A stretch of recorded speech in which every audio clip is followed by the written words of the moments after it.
First of all, thank you for the film. I guess some people here have seen it before at Fotogaleria and also seen the next one. But this was a cinematic experience and it's very nice to see it here as well.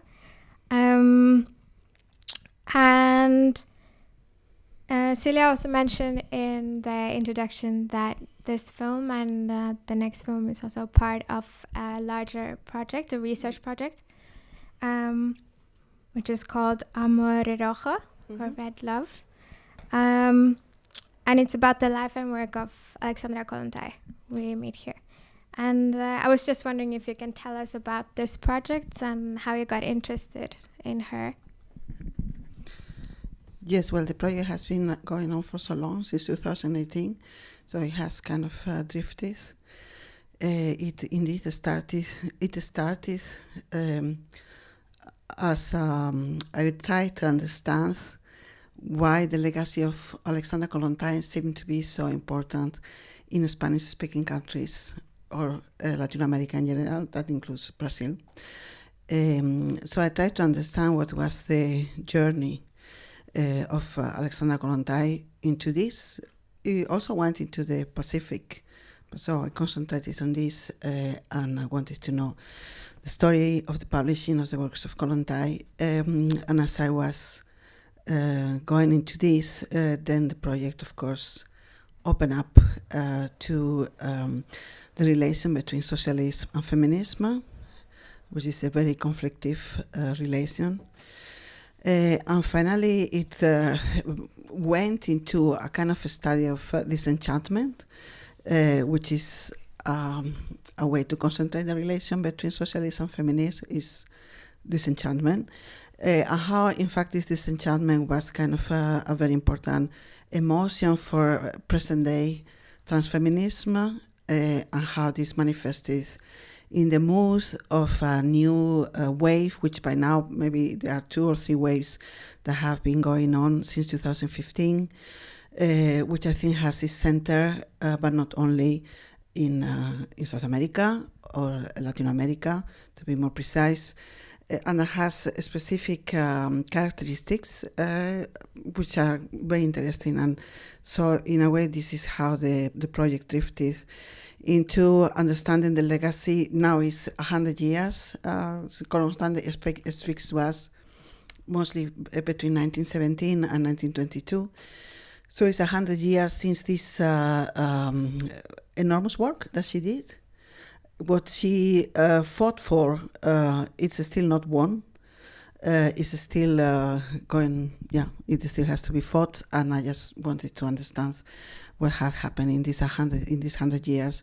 So it is a very modest project.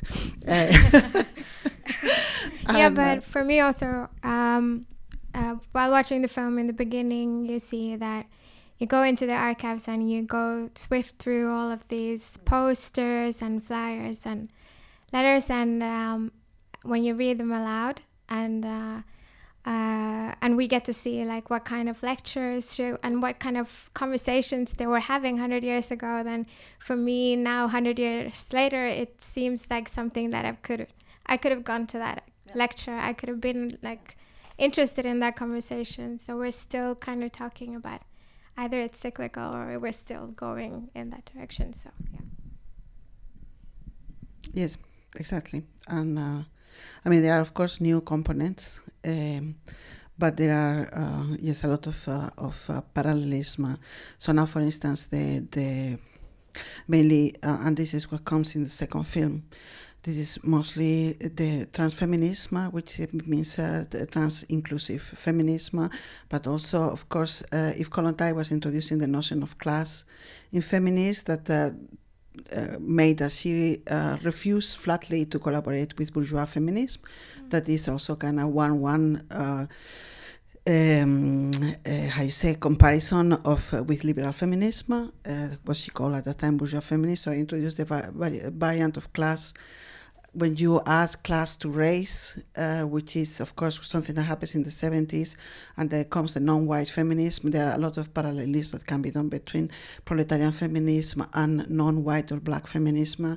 And then to that you add the notion of trans rights, which can, of course, be read also in some communities at that time. In fact, Kollontai was also an icon for given his work as a sexual activist for communities, gay communities and trans communities in the 70s and 80s as well. Wow. I'll come back to that when we talk about the next film also. But just another question about this film that we saw now. So you, it's kind of, it feels like it's a presentation of research. But I mean, a lot of documentaries are a presentation of research in a sense, but the research is in the back and you don't get to see it. And then you have this, I don't know, maybe talking heads or something, and just to show what you want to show in your documentary. But in this film, you actually take us into the process of researching. So it feels like we're kind of observing someone doing the research, and we're invited into the archives and we get to see this. And I'm just a little bit curious about that choice in making this film, like why you wanted to invite us in there and show that, I don't know, that stringent formal place compared to, I don't know, the more sensitive letters and what we get to hear. Yeah, well, it's a very simple explanation. I show what I like. That makes sense, yeah. Yes, and so I like these places. I like the atmosphere. I had been 1 year before we shot. I had been in those archives, and so I knew what I wanted to show. I was fascinated, of course, by all the things you see in the film. You know, the images of Lenin and all this this kind of brutal transition between communism and hardcore capitalism. So I tried to show all this, and also how many people are left behind in this brutal transition. So this is something that you see, of course, by all these layers that you are able to see in the archives. And so I just showed that because I think this was, in fact, there are no results. That's maybe the problem with other documentaries, or maybe especially TV documentaries, so that they give you already, you know, this is what we found out, but here there is nothing was found out. It's just what was there. Yeah, it's very nice for us also to see that process, your process in the research. And I think that's also a nice way to lead us into the next film also, which is different in style, at least. So we can talk about that film, If I Could Wish for Something. And for those of you who haven't seen that film, it's... and Celia also introduced it earlier. It follows kind of two tracks in a sense. So you meet this trans artist who is composing the soundtrack for the film, and we see the recording process and everything. And then we also get to see protests and movements in Mexico City. And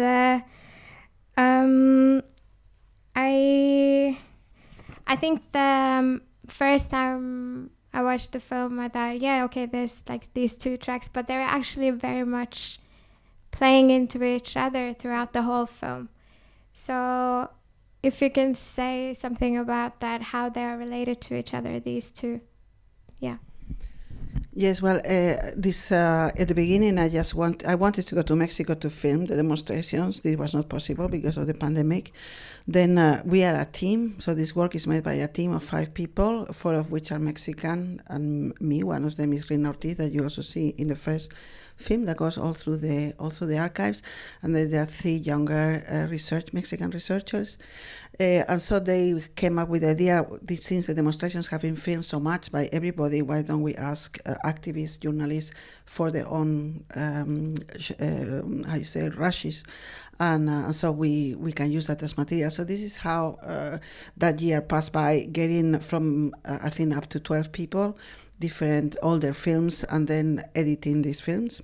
And so my first idea was just to find a soundtrack for this. So I commissioned La Bruja to do this kind of reinvention of this old film, if I could wish for something. And but then La Bruja is such a character that then she just made her way into the film, and that's how now there are two parts. One is La Bruja, and another one is the demonstrations. Oh yeah, that's nice. And also, I think because in I think you wrote it somewhere, but it's you have this shift in mood as well, like, but you have this recording of the music, which is kind of like a calm process, and you get this feeling, also maybe something that you get in this film Love with Obstacles, this longing and kind of sadness, and then it's combined with rebellion and revolution. And how are those things related to each other? Well, there are many ways to relate them to each other, but to make it very simple. So women have started all revolutions. This is not demagogic, it's historic. And they were left along the way in all of them, also in the Soviet Revolution. So that means that specifically when at the time that Kollontai gives in and writes this defense of the repenalization of abortion in 1936, so she was almost 10 years before, she was already aware that this was not going to be as she imagined and she struggled for. So I think this constant enthusiasm and disenchantment waves that accompany all revolutions, all of them, as well the Black Panthers. There has been also a chapter of research of the Black Panthers, for instance. So there is always, you cannot, this is Kollontai was very much aware, there is no revolution without sexual revolution, and as long as there is not a sexual revolution, there will be no revolution.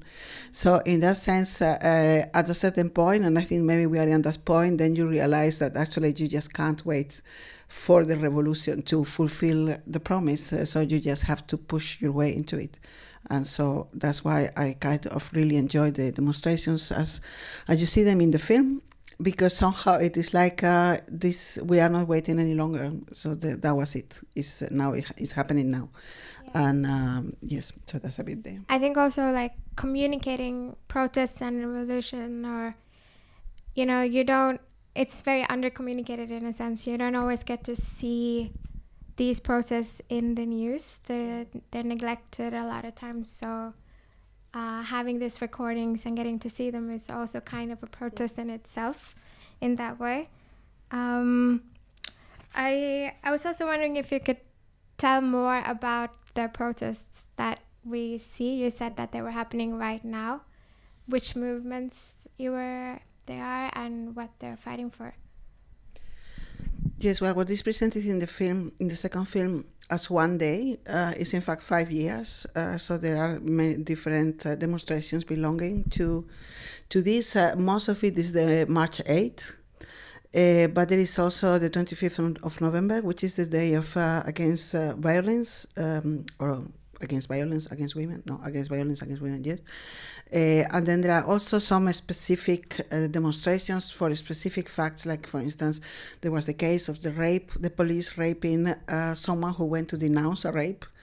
And so this is different moments of fighting back, also for specific victims of violence, which is, how to say, I was used to say that it was especially the violence in Mexico is another degree of violence, but then someone told me actually in Austria is also the percentage is as high as in Mexico. So this is maybe a bit how you say, a colonial view on it. It is indeed, there is a certain specific component in there, because there are so many violence, layers superposing one another. But as saying, there are all these different points. There is also different groups. So we get to see the Black Bloc, which is the ones that are having a commune that is a shelter for women victims of gender violence. But you also have many other, like for instance the Zapatista women, which go back to the 90s, and which is a very interesting group in which you superpose feminism to land claim ecologic claims. So in a way, you what you can see in these demonstrations is that there is a tissue made of a lot of oppressions and fighting back against, which cannot be separated from each other, and trans rights are also a part of that. Yeah, because these perspectives aren't always a part of a feminist movement at all, and I mean, I think a lot of Norwegians also know that that's something you have to fight for, to have trans inclusivity in your movement. So we live kind of in a society where the political structures and socioeconomic structures are kind of separated from the feminist movement sometimes. And in this film, these perspectives are very much represented. So you have, as you said, the trans feminism perspective is very much present in the film, but also like indigenous perspectives, and so I guess how that ties back to the film that we saw now, like with Kollontai, also like this inclusive. I guess I already talked a little bit about that, but if you can just elaborate on how her work ties into. Yes, well, we had to get used. You have to read the text. You had to get used, of course, to a different terminology. But basically, they are speaking about the same. As Ceci was introducing the notion of class in feminism, not only her, because it was as well Nadezhda Krupskaya that are very important in Esarman, so there were other women in there. Another thing that was introduced with the Soviet Revolution, at that time it was an absolute, astonishing conquest of rights from one day to the next. So there was as well homosexuality was depenalized in the process of the communist grasping of power. It is very hard to believe today, but Lenin was once a gay icon, and it was then, and because and there was as they say, this expression that I always find very funny, openly gay people in the Soviet Revolution, in the Soviet government even. And so this was a period that it was a miracle, and it was also not made to last. When we read the text of Kollontai, it is astonishing how much she speaks, for instance, of concepts of love, which we are still speaking about today. The idea of the what she calls the bourgeois couple, and now or the bourgeois family that we would call now the heterosexual family, as a construction that has to be destroyed if we want to have emancipation, not only of women but emancipation in general. So these are, as I say, a lot of parallelism, and it is really astonishing to read her. Some texts more than others, but yes, and this is in fact what the project is about. Yeah. Okay. I have another question related. So you have feminism as, of course, as a movement, as we talked about, but also it's kind of like an idea. Sometimes it's only an idea. It's not just, but it is used in academic work or in art, even as like a thought process. But then you also have it as its practice as well. It's action. And when watching these two films, you both, I think, like in the first one, you get more like a historical perspective, a study of a character. But in the second one, it's more like it's action, and you see both people in the streets fighting, and also you have music. So I'm just wondering, like, this combination of thought and action for you as an artist also, like mixing theory and practice in that way, how it relates to each other. And this whole project also, if it's a combination of both of these things. I think there is a Lenin quote about that, but I unfortunately cannot remember it. But it is something like no theory without action, or the best action is the best theory, or something like that, that he says. And there has been, there is a quote of Lenin for everything, also for cinema. But it is indeed that was what the revolutionary movement was supposed to be. This idea of that there is no theory without action, there is no action without theory, and even if it is not, there is a lot. Yeah, this would be too long, so I'm not going to extend into that. But indeed, there is how to say, there is no all this. Women we see in the second part of the film, they know what they are talking about. So it is not. It is of course a lot of emotion in it, but there is also a lot of theory that has been some passed through them by many means, but they do have read a lot. And for instance, I just say this, one of the papers that fell in my hands when I was working on this was the list of the reading list that is given in the escuelitas, which are the schools in the Zapatista, Las Caracoles, it's called, this kind of autonomous communities. And in this list, there are 2 works of Kollontai, and there is as well Gloria Zaldúa, for instance. So these women have read, they know what they are talking about. Yeah, obviously. And also, like, so when watching these films, as you already told us also, that the whole process of making the film is a very interactive process, in a sense that you work with the people that we see. And if you can say something about working in that way, and is that always how you work? Yes. No, I think everybody works that way. Whether some people admit it more or less, that's another question. But this is very much a collective work. And in the first film, it was less clear because we had just started. So I just had met Rina Ortiz. We had started to work together. But it is really, in the final film, I would say really there is a team of 5 people.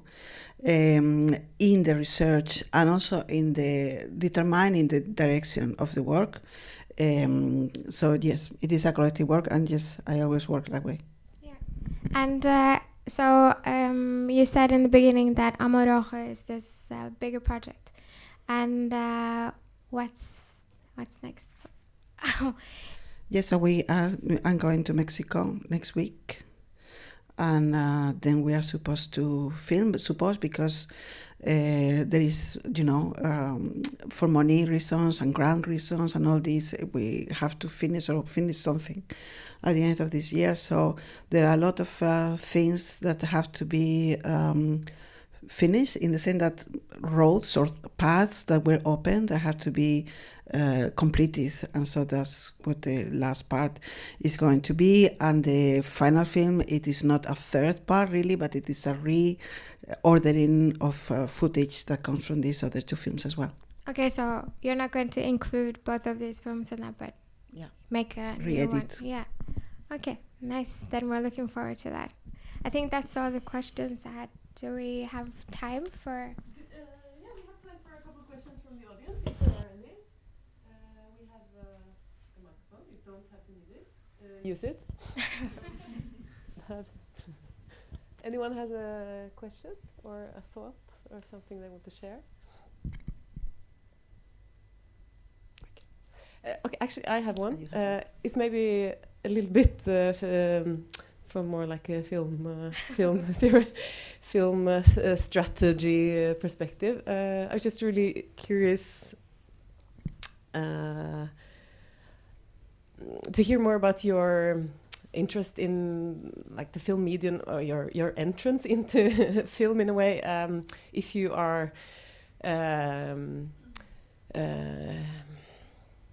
kind of consider yourself breaking conventions or breaking rules, or if you are just more organically combining strategies, if you understand the question. Because in the cinema we screen both films by visual artists. We also screen more conventional feature films, dealing with both artists and filmmakers from more traditional background. I find it so interesting how independent filmmakers from a more traditional film school background seem to be kind of working against something, working with breaking rules and conventions, kind of opposing a very strict system, whereas quite a lot of visual artists entering film, working with film for a bigger screen, or that travel across, that are also screened in the galleries, but they seem to somehow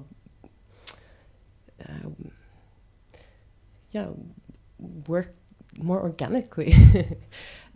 For me, like there's, I don't know the English word for anslag, the start of a film, which is supposed to kind of, in the conventional set, like it's supposed to give some kind of a teaser or some idea where we are going.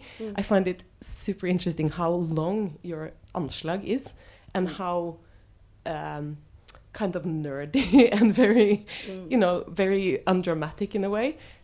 Is this a conscious choice about breaking a rule? Do you know? Do you understand the question? Yeah, I never break any rules consciously. It is not something that I set to do. What I have is I'm totally uninterested in entertainment. So I would never make any decisions based on, will they like this? So I guess that's maybe something different. It happens a bit the same in performance, because I do performance. In fact, I do more performance than film. And I think that maybe the difference with people that have a professional background in performance or in the performing arts is that Wow.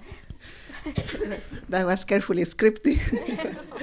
No, that I do not care at all about the. Please can you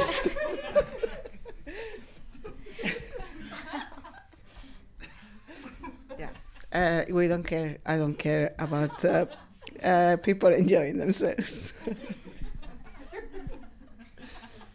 No. Not that I have anything against it. I mean, I'm happy when they do, but. So, but then choosing to have the credits that long into the film, is that something that just happens, or?